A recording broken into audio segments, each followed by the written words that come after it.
नमस्ते सदावत्सले मातृभूमि। राम राम सभी को। यार माहौल बहुत टाइट है, चुनाव का मौसम है और वैकेंसीज की मतलब बाहर है। एक शायर ने कहा था कि बहुत शोर हो रहा है, लग रहा है चुनाव हो रहा है। ठीक है ना। तो शोर है चारों तरफ, सब अपनी अपनी विचारधारा में बटे हुए हैं, उसकी साइड ले रहे हैं। मैं आया हूँ कि टेक्निकल फील्ड की बात करूँगा मैं सिर्फ। ठीक है ना। और स्पेशली इलेक्ट्रिकल। और कुछ बच्चों ने मेरे को मैसेज का किया था कि सिविल वाले थे, तो मैं सिविल की भी बात करूँगा। भाई इंजीनियरिंग अपनी बिरादरी तो इंजीनियरिंग है ना, भले गोत्र इलेक्ट्रिकल हो लेकिन बिरादरी इंजीनियरिंग है। तो मैं टेक्निकल और इंजीनियरिंग की बात करूँगा सिर्फ आपसे। ठीक है।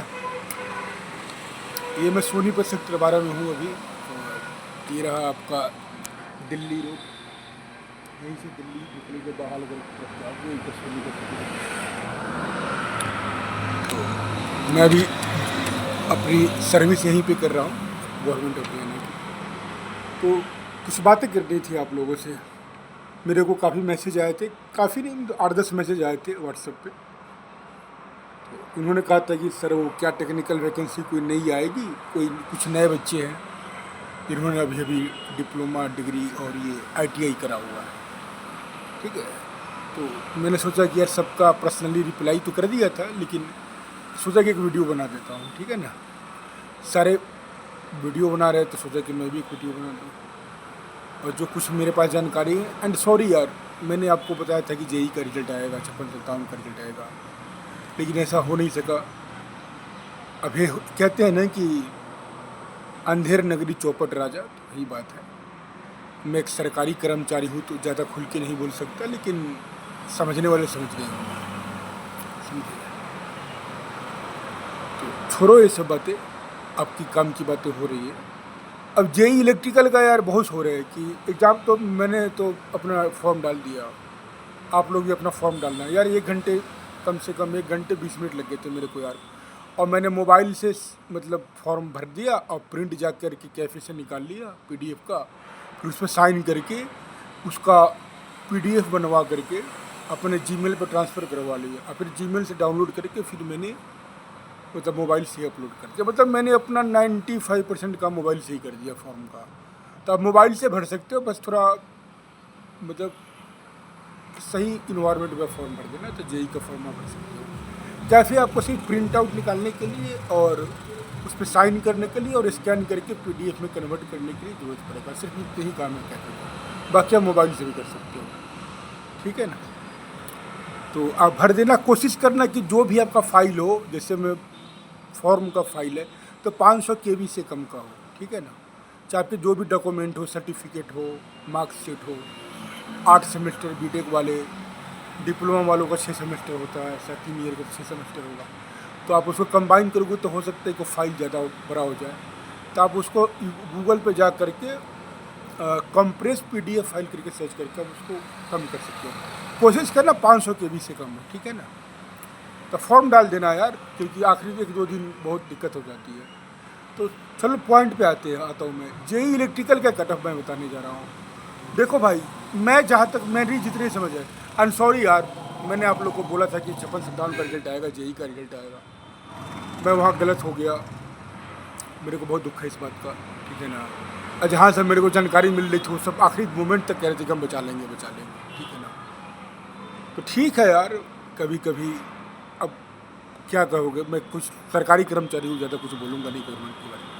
ठीक है। छोड़ो ये सब बातें, आप देखो आगे। JEE इलेक्ट्रिकल का कट ऑफ में बताने जा। देखो इसमें कौन सी पॉलिसी लागू होगी। एक तो आप कंफर्म मान लो कि कैटेगरी वाइज होगा। जैसे मैं अपने रेलवे का जो मेंस का एग्ज़ाम देखा था, रेलवे JEE का लास्ट ईयर का मैंने भी दिया था, मेरा मेंस में रह गया था रेलवे JEE में।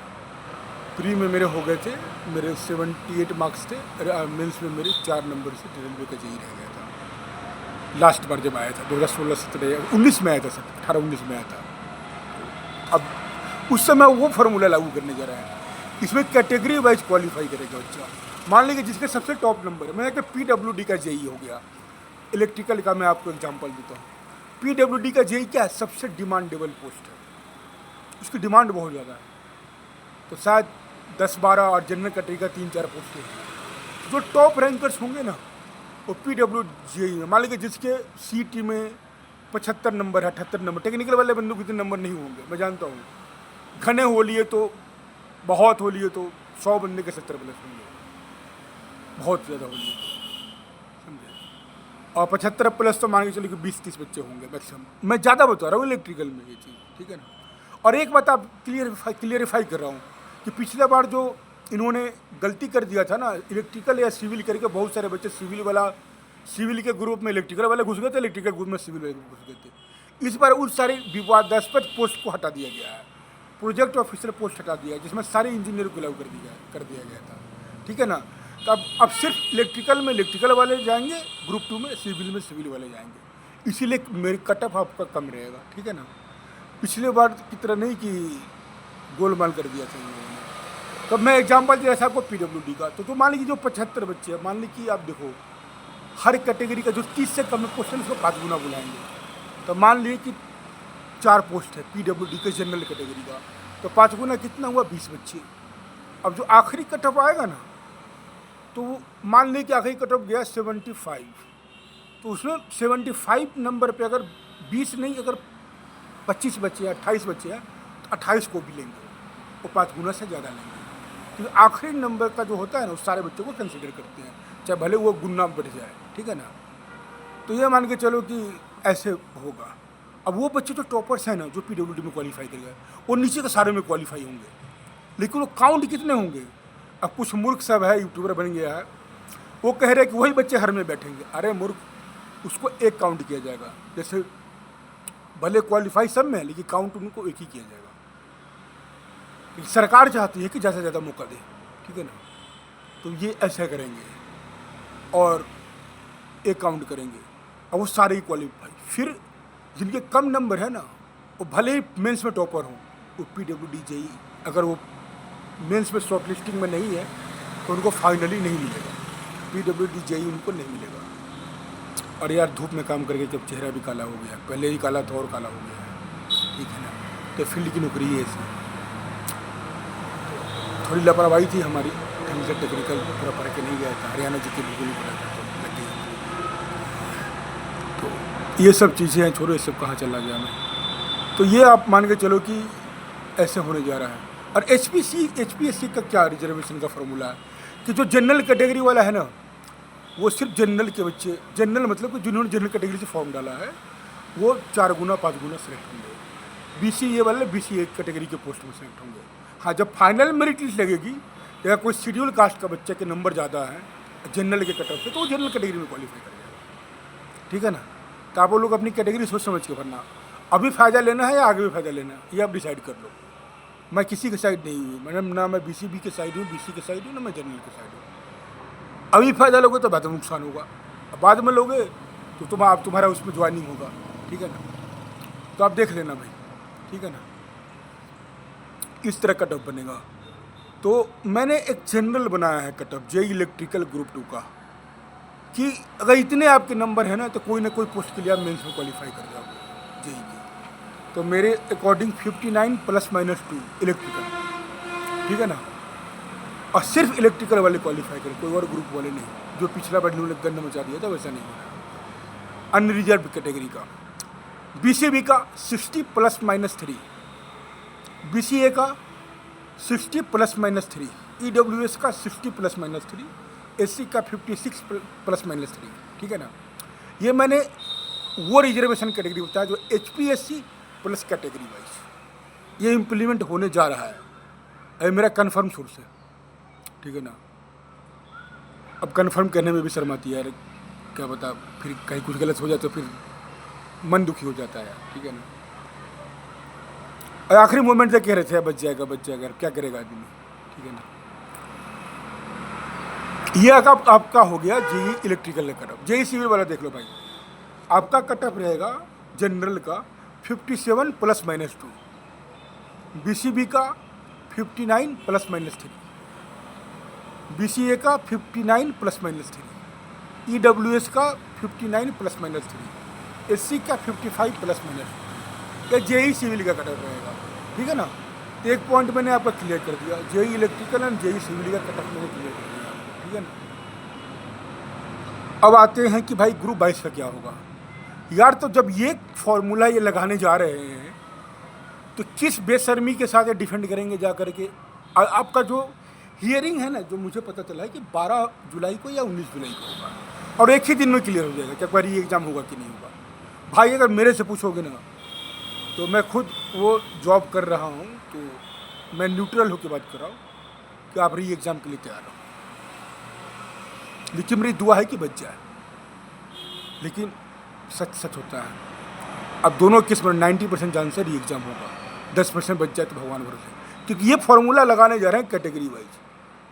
और कैटेगरी वाइज में मैं मेरे 2-3 जानने पहचानने वाले लड़के हैं जो 51-52 नंबर थे उसके सीटी में, अभी ऐसे लग के बैठा हुआ है, वो तो सीधा बाहर हो जाएगा री एग्ज़ाम में, कि वो ऐसे के लिए शॉर्टलिस्ट ही नहीं होगा मेंस में। फिर वो मेंस के एग्ज़ाम में टॉप भी कर जाएगा ना, वो एलिमिनेट करना पड़ेगा। ये होने जा रहा है, और आप री एग्ज़ाम के लिए जा रहा हूँ, ठीक है ना। और जिसके अच्छे नंबर है वो ऐसे के लिए शॉर्टलिस्ट होंगे मेंस में, ठीक है। तो ये नंबर में आ जाएंगे, आप जो जेई का कटअप है उसमें आप आ जाओगे। अब ग्रुप 22 का भाई री एग्ज़ाम हो सकता है, मेरे को लगता है कि 90% चांस है कि आपका री एग्ज़ाम होंगे, और इसको रीज्वाइनिंग कराएंगे सितंबर में, 10 सितंबर, 15 सितंबर या 30 सितंबर। भी तो 30 सितंबर बता रहे हैं कि थोड़ा 6 महीने तक चुनाव आयोग के ऊपर है कि वो एक इलेक्शन को आगे पीछे कर सकती है, 6 महीने तक का मैक्सिमम टाइम होता है। तो 30 सितंबर के बाद आपका आचार संहिता लग जाएगा, तो 30 सितंबर के पहले से ज्वाइनिंग करा देंगे आपको, रीज्वाइनिंग ग्रुप 22 का। तो ग्रुप 22 वाले ध्यान से सुन लो, आपका री एग्ज़ाम के पूरे चांसेस है, ठीक है ना, अप्लाई करते हैं। अब आते हैं भाई, अब भाई हरियाणा की तो बड़ी बात हो रही है, अब यूपी के बारे में थोड़ा बात कर लेते हैं। Uttar Pradesh power corporation limited, UP PCL, Uttar Pradesh सरकार की अंडरटेकिंग एक डिस्ट्रीब्यूशन की कंपनी है जो यूपी गवर्नमेंट चलाती है, इसको अंडरटेकिंग कर रखा है। इसमें जेई की वैकेंसीज में बीटेक अलाउ है कि नहीं, तो भाई यूपी SSC में तो बीटेक अलाउ कर दिया है, तो इनको भी करना पड़ेगा। तो मेरे को लगता है कि 90% चांस है बीटेक अलाउ है डिप्लोमा के साथ, तो बीटेक वालों आपकी तो बल्ले बल्ले है भाई। यूपी पीसीएल में जेई का ग्रेड पे 4600 है। हरियाणा के जेई से ज्वाइनिंग जो होता है ना, हरियाणा के जेई को मिलता है 55 से 60,000, और यूपी पीसीएल को जेई को जानता है कितना मिलता है, 70,000, 65 से 70,000, सीधा 10 से 15,000 का डिफरेंस है सैलरी में। वही पोस्ट वही रैंक, लेकिन सैलरी में डिफरेंस है। तो यूपी पीसीएल जेई को ज़्यादा सैलरी देती है, एई को भी ज़्यादा सैलरी देती है, ठीक है। 70,000 के करीब जेई को मिलता है, स्टार्टिंग सैलरी बता रहा हूँ। और आपकी वैकेंसीज के पूरे चांस है कि सितंबर से लेकर के दिसंबर के बीच में आपकी वैकेंसी के फुल चांसेज है आने के। हो सकता है सितंबर में आ जाए या अक्टूबर में आ जाए, और आपका एग्ज़ाम जनवरी से लेकर मार्च के बीच में हो जाएगा यूपी पीसीएल जेई का। और उसी के 1 महीने आगे पीछे यूपी पीसीएल एई का एसडीओ का वैकेंसी आएगा। और इलेक्ट्रिकल की वैकेंसी जो मेरी जानकारी है 110 से लेकर 150 के बीच में रहेगी इलेक्ट्रिकल की वैकेंसी यूपी पीसीएल। और इलेक्ट्रॉनिक्स एंड कम्युनिकेशन की वैकेंसी 20 से लेकर 40 के बीच में रहेगी, जो यूपी पीसीएल में जो मैंने पता करा है, ठीक है ना। तो लग जाओ भाई बीटेक वालों, भाई चांदी है यार। और यूपी की भी नौकरी ख़राब नहीं है यार, इंजीनियर होता है, चाहे यूपी में करे चाहे हरियाणा में करे। और ये मत सोचो कि यार हमें यहाँ नहीं करना वहाँ नहीं करना, यार इंडिया मुल्क है, 28 स्टेट 8 यूटी है, सब अपना है, आपको जहाँ मन करे वहाँ करो। आर्टिकल 19 आपको 19(1)(f) आपको भारत में कहीं भी जाकर नौकरी करने का, रोजगार करने का, पाने का हक देता है। आर्टिकल 91G आपको पसंदीदा चुनने का भी हक देता है, 19(1)G, ठीक है ना। तो करो यार करो, देश है, सब बराबर है। यूपी का फॉर्म भी डालो, चाहे आप हरियाणा से हो, चाहे बिहार से हो, चाहे यूपी से हो, कहीं से हो, जनरल कैटेगरी में आप फाइट कर सकते हो, ठीक है ना। और एक बार फिर रिपीट करता हूँ, यूपी पीसीएल जेई में बीटेक अलाउ होने जा रहा है, नहीं होगा तो कोर्ट के थ्रू होगा, क्योंकि यूपी SSC में जेई में बीटेक अलाउ कर दिया है। और एक अच्छी बात है कि मैं उसमें शॉर्टलिस्ट होने जा रहा हूँ जेई में यूपी SSC, क्योंकि मैंने पेट दिया था, तब मेरे भी 99 परसेंटाइल है, तो मेरा आराम से हो जाएगा, ठीक है ना। और ये मैं कंटिन्यू तीसरी बार 99% से ऊपर ला रहा हूँ, ठीक है, यूपी पेट में। तो पूरे चांसेज है अब मैं यूपी ट्रिपल एस सी में मैं नोटिस होऊंगा, फॉर्म आने वाले हैं, जुलाई लास्ट तक फॉर्म आ जाएंगे UP triple S C JE के मेंस के फॉर्म, ठीक है ना। और कम से कम 400 से 600 के आसपास इलेक्ट्रिकल मैकेनिकल की सीटें रहेंगी, ठीक है ना। तो तैयार हो जाए भाई झंडे गाड़ने के लिए, ठीक है, यूपी ट्रिपल एस सी में। और यूपी पीसीएल में भी आ रहा है वैकेंसी, बीटेक अलाउ है। तो मैंने ये इनमें मैं इसको समअप कर रहा हूँ। UP PCL JE BTech allow vacancy सितंबर से दिसंबर के बीच में, एग्ज़ाम जनवरी से मार्च के बीच में। यूपी पीसीएल एसडीओ या एई की वैकेंसी 110 से 140 के बीच में, या 150 मान लो, 140 ही मान लो, 110 से 140, ठीक है ना। इलेक्ट्रिकल की अब 20 से 40 के बीच में इलेक्ट्रॉनिक्स एंड कम्युनिकेशन की वैकेंसी आएगी, ठीक है ना। पेपर अलग होंगे दोनों के, लेकिन आएगी वैकेंसी यूपी पीसीएल। तो you have to be ready, ठीक है ना।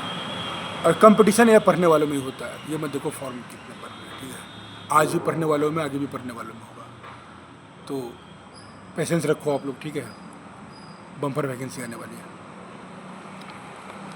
तो यूपी पीसीएल की चर्चा हो गई। अब आता है गेट, जिसको भाई हरियाणा में एसडीओ लगना है, बिहार में एसडीओ लगना है, मध्य प्रदेश के अंदर एसडीओ लगना है, तब भाई वो गेट के थ्रू लगते हैं बिजली विभाग में। और बिजली विभाग में एसडीओ लगने के लिए आपको मध्य प्रदेश के अंदर इंजीनियरिंग में 65% होना चाहिए, बिहार और हरियाणा में 60% होना चाहिए। ये भी एग्रीगेट देख लेना भाई अपना इंजीनियरिंग का, ठीक है ना। तो गेट का फॉर्म आ जाएगा अगस्त लास्ट वीक में, ठीक है ना। और एग्ज़ाम आपके भाई जनवरी तक होंगे, जनवरी फरवरी में एग्ज़ाम हो जाएंगे, अब मार्च लास्ट तक इसका रिजल्ट आ जाएगा। फिर अगले साल मार्च लास्ट के बाद मई जून में एसडीओ की वैकेंसी जाएगी गेट के थ्रू, हरियाणा के अंदर, मध्य प्रदेश के अंदर और बिहार के अंदर। तो जो इलेक्ट्रिकल के बच्चे हैं, अगर उनके नंबर 60+ हैं गेट के अंदर, तो उनके पूरे चांसेस हैं गेट में सिलेक्शन के। वो मध्य प्रदेश, बिहार या हरियाणा में कहीं ना कहीं एसडीओ बन जाएंगे। तो भाई घोड़े खोल लो, समय ना है गेट के लिए, ठीक है ना। गेट की तैयारी करो, ठीक है। अब एक और अपडेट है आप लोगों के लिए, टेक्निकल वालों के लिए। रेलवे का जेई का वैकेंसी नेक्स्ट मंथ में आ रहा है, ठीक है ना। अब पता तो चला है कि 7,000 के करीब आ रहा है, देखो कितने आते हैं। अब वैकेंसी बढ़ा के लिख देंगे ना, कि झटका लगा है ना बीजेपी को लोकसभा में, बहुत गंदा झटका लगा है। क्योंकि इन्होंने इतना प्रचार कर दिया था कि 400 आ रहा है, तो इनके वोटर समझ लिए थे क्या 400 आ ही रहा है, कोई दिक्कत नहीं, चलो इस बार अपनी जाति को वोट कर देते हैं। तो यूपी में धोखा हो गया, महाराष्ट्र में धोखा हो गया, समझे। बंगाल भी गंदा परफॉर्म किया है, यूपी, महाराष्ट्र, बंगाल, हरियाणा में भी हो गया है कि सब ये बहुत सारे लोग हमारे डिपार्टमेंट के बंदे हैं। एक अब क्या हुआ कि उसको यार एक विधायक है, नाम नहीं लेना चाहता क्योंकि मैं गवर्नमेंट जॉब में हूँ, उसके विधायक के किसी चमचे ने फ़ोन कर दिया, धमका दिया हमारे डिपार्टमेंट के बंदे को। अब वो उसके घर में 12 वोट हैं, 12 का 12 वोट कांग्रेस को गिर के आ गया। तो ऐसे लेमन चूचों से बीजेपी के लोगों को थोड़ा दूर रहना चाहिए, जो उनका नाम लेकर के वसूली कर रहे हैं, भड़का रहे हैं 10 साल से, ठीक है ना। इस कारण थोड़ा इमेज खराब हुआ है बीजेपी का। और दूसरा सबसे बड़ा इमेज खराब होने का रोजगार पर ध्यान दो, गवर्नमेंट जॉब पे। गवर्नमेंट जॉब बड़े संख्या में कम होता है, ठीक है, उसके धमाका बहुत होता है, ठीक है ना, बहुत धमाका होता है कि ईमानदारी से लगा, गरीब का बच्चा लग गया। तो मेरी हाथ जोड़ की विनती है भाई, जो हरियाणा के बीजेपी के करता धरता है, चाहे इंटेलिजेंस वाले जो है, जो इंटेलिजेंस रिपोर्ट देते हैं, यार चाटना छोड़ दो तुम लोग, सच रिपोर्ट बताओ कि अगर ये 50,000 वैकेंसी नहीं करें ना विधानसभा के पहले, तो इनकी 20 सीटें आने मुश्किल हो जाएगी बीजेपी की, मैं आज बता रहा हूँ मैं। और अगर ये कर दिए ना 50,000, तो सरकार भी बना सकते हैं, लड़ाई में आ जाएंगे। मैं नहीं कह रही 56 पर सीटें आएंगी, लेकिन 40, 35, 45 ऐसे तक यहाँ तक आ जाएंगे, समझे। 35 से लेकर 50 के बीच में भरी करेंगे अगर ये 50,000 वैकेंसी करती ईमानदारी से। तो करवाओ भाई, इंटेलिजेंस वालों करवाओ। किस बात का रिपोर्ट देते हो अपने सीनियर को? कम से कम कभी कभी सच भी बोला करो, इंदिरा गांधी को 1977 में इसी तरह आईबी के लोगों ने गलत इन्फॉर्मेशन दे दिया कि मैडम आपका तो गजब ज़बरदस्त लहर है पूरे इंडिया में, आप इमरजेंसी हटाइए, आप प्रचंड बहुमत से जीत के आएंगे। जमानत खुद इंदिरा गांधी जी चुनाव हार गए थे 1977 में। फिर वो मोरारजी देसाई उस समय प्रधानमंत्री बने थे। ठीक है, तो ये सिस्टम है कि भाई थोड़ा यार पैसे खाते हो लेते हो तो सच बोला करो। ठीक है, कर दो भाई, 50,000 वैकेंसी कर दो। मैं अपनी फायदे की बात नहीं कर रहा हूँ, आपके फायदे की बात है। जो बीजेपी को हरियाणा में वोट नहीं करते ना एक खास जाति के लोग, तो नहीं करेंगे। आइए, हर स्टेट में एक जाति ऐसी है जिसको अंदर कीड़ा, जातिवाद का कीड़ा घुसा हुआ है, और बीजेपी उसको 1 लाख करोड़ भी दे दी तो नहीं करेगा वोट। लेकिन जो आपके वोटर वो आपसे नाराज हैं, वो घर बैठ जाते हैं, नोटा दबा देंगे, नहीं जाएंगे वोट करने। कहाँ से जीतोगे भाई? उनको निकालना है तो 50,000 की वैकेंसी करो। ठीक है ना। नायब सिंह सैनी को बनाना आपका मास्टर स्ट्रोक है। अमित शाह ने बयान दे दिया कि नायब सिंह सैनी ही सीएम पेश होंगे। बहुत अच्छा काम करा, क्योंकि भाई जो बीजेपी का आदमी उसको राइट बनता है। अब ये किरण चौधरी के आने से क्या बीजेपी को फायदा है? किरण चौधरी के पास, श्रुति चौधरी के पास कितने वोट है अपने बिरादरी के लोगों के?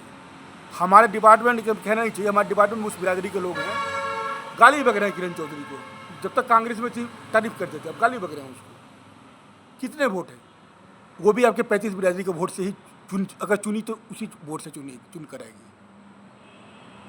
और उसको आप राज्यसभा भेजने जा रहे हो। यार अपने लोगों को राज्यसभा भेजो ना, जो बीजेपी के लिए चप्पल खींच रहे हैं, आरएसएस के लिए चप्पल खींच रहे हैं।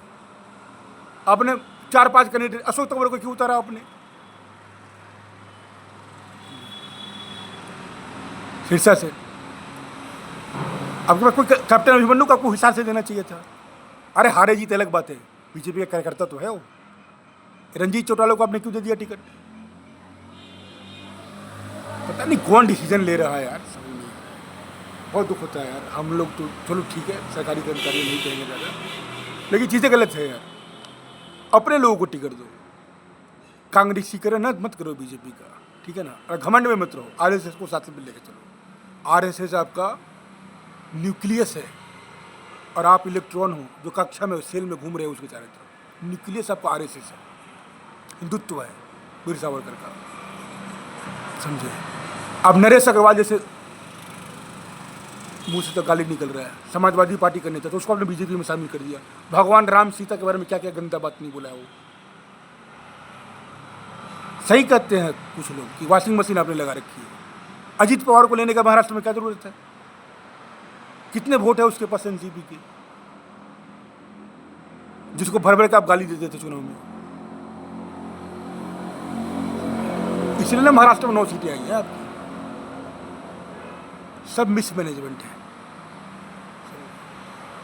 पब्लिक में आपका इमेज खराब हो रहा है, इमेज को बदलो यार। ठीक है ना। अगर कोई इंटेलिजेंस वाला देख रहा हो तो, ऐसे तो मेरी रीच बहुत कम है, मेरी वीडियो बहुत कम व्यूज जाते हैं, 200, 250, 300, 500, 1000 मैक्सिमम चलेंगे तो 3-4 हज़ार चलेंगे। लेकिन अगर गलती से किसी के पास जाए तो यार भेजो।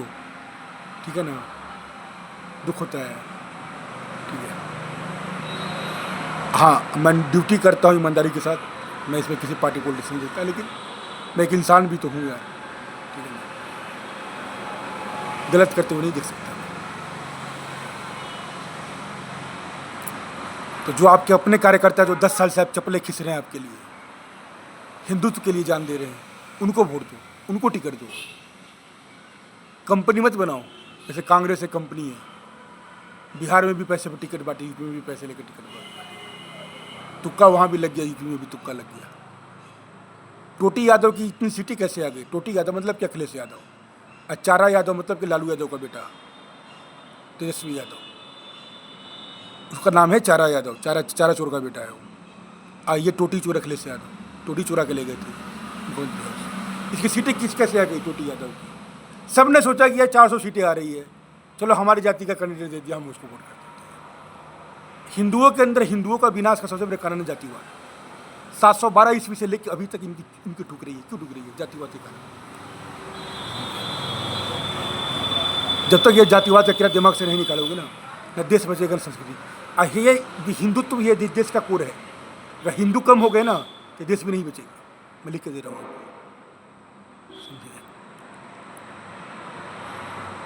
ऐसा चाहिए। मैं थोड़ा स्ट्रेट फॉरवर्ड बोलने वाला आदमी हूँ। कुछ लोग कहेंगे कि अनपढ़ गंवार है, संघी है, मुझे फ़र्क नहीं पड़ता।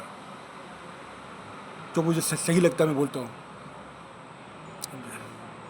मेरे आदर्श वीर सावरकर है, अटल बिहारी वाजपेयी है, महाराजा सूरजमल है, महाराज छत्रसाल है, पेशवा बाजीराव, छत्रपति शिवाजी महाराज, ये मेरे आदर्श है। मेरा आदर्श कभी राहुल गांधी नहीं हो सकता, कभी नहीं। ध्रुव राठी कभी नहीं हो सकता, चाहे अर्नब गोस्वामी भी नहीं हो सकता। दोनों तरफ की बात कर रहा हूँ मैं, ना एक्सट्रीम लेफ्ट ना एक्सट्रीम राइट। मेरा आदर्श ये है। जहाँ मुझे तकलीफ होगी मैं बोलूँगा, ये मेरा राइट है, लेकिन लिमिट में रहकर मैं एक सरकारी कर्मचारी को नहीं बोल सकता। बाकी वोट आपको जहाँ देना आपका डेमोक्रेटिक राइट है, आपको जिसको वोट दीजिए, समझे।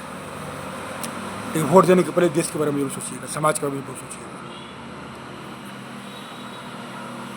आप जिस पार्टी को दीजिए उसको पूर्ण बहुमत दीजिए, अपने दम पे सरकार बने, चाहे वो कांग्रेस हो चाहे बीजेपी हो, अपने दम पे सरकार बने, ठीक है।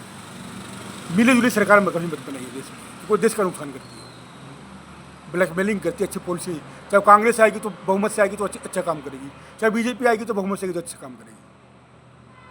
आपकी पसंद नापसंद कोई भी पार्टी हो सकती है, ये आपका democracy, this is beauty of democracy. मेरी विचारधारा बिल्कुल अलग है, इसलिए मैं संघ, आरएसएस और बीजेपी को सपोर्ट करता हूँ। लेकिन मैं ड्यूटी के समय एक न्यूट्रल होता हूँ। मेरे लिए संविधान पहले है, चाहे वो किसी भी पार्टी का आएगा मैं उसका काम करूँगा, ठीक है। ये ठीक है, बाकी आपको जहाँ वोट देना है कीजिए। और सरकार भाई वैकेंसी निकालो यार, नहीं तो 20 सीटें नहीं आएंगी आपकी। सच्चाई बता रहा हूँ मैं। कभी कभी चापलूसों से भी थोड़ा अलग रहो, ग्राउंड की रियलिटी जाकर देखो। सोनीपत की सीट तुम हार गए यार, 1.5 लाख से जीती हुई सीट, 2.25 लाख से जीती हुई सीट हार गए। बहुत नाराजगी है आपको लेके यार, बहुत नाराजगी है। आपके अपने वोट 35 बिरादरी की जो वोट बैंक है वो आपसे नाराज है, औरों की तो छोड़ो। अब बात पूरे की करते हो, बात अलग है, अच्छी बात है, सबको साथ लेके चलना चाहिए। लेकिन जो आपको वोट करते हो वो आपसे नाराज है। मैं बोला ना कि एक हमारा डिपार्टमेंट का बंदा है, उसके 12-13 वोट थे, उसको एक दिन पहले विधायक के चमचे ने फ़ोन कर दिया, धमकाया, सारी की सारी कांग्रेस को वोट गिर के आ गया। ऐसे बेचारे कैसे होंगे? इसमें थोड़ा कम लगाओ। समाजवादी पार्टी कांग्रेस की तरह बिहेव मत करो। बीजेपी एक सांस्कृतिक पार्टी है, कल्चरल पार्टी है, घमंड में मत आओ। अभी अहंकार तो रावण का भी नहीं चल सका है, आरएसएस को साथ में लेके चलो, समझे। अगर कोई एटम है और न्यूक्लियस ही गायब हो जाए तो एटम रहेगा? कभी नहीं रहेगा। तो किसी उसका जो इलेक्ट्रॉन है किसी और पे जाके बैठ जाएगा, किसी और न्यूक्लियस के पास चला जाएगा। तो आरएसएस आपका न्यूक्लियस है, ठीक है ना। जय हिंद, वंदे मातरम, सत्यमेव जयते, जय माता दी।